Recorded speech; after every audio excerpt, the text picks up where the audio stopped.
एक अहम खबर से आगाह करते हैं। मुल्क में 2 रोज में पोलियो के 2 केसेस सामने आ गए। सर चाय। Thank you.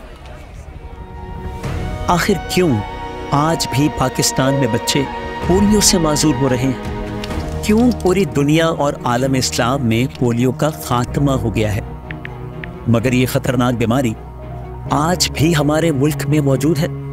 ये जानने के लिए मैंने सफर किया और लोगों से ये मासूमाना सवाल पूछा कि आखिर क्या वजह है कि एक बाप जानते बूझते महज 2 कतरे ना पिलवाकर अपने बच्चे को सारी जिंदगी के लिए माजूरी में धकेलने को तैयार है। पता चला हमें डर है ये कतरे पीने से हमारा बच्चा बीमार ना हो जाए। कोई पोलियो वोलियो नहीं होता है हमारा बच्चे को, इसलिए ये कतरा मतरा पिलाने का क्या जरूरत है? इन कतरों के बारे में हमने बहुत कुछ सुना है। इन बातों का जिक्र जब मैंने जय्यद उलमाए कराम और मारूफ डॉक्टर से किया तो उन्होंने बताया सब सुनी सुनाई बातें हैं जिनका हकीकत से कोई ताल्लुक नहीं।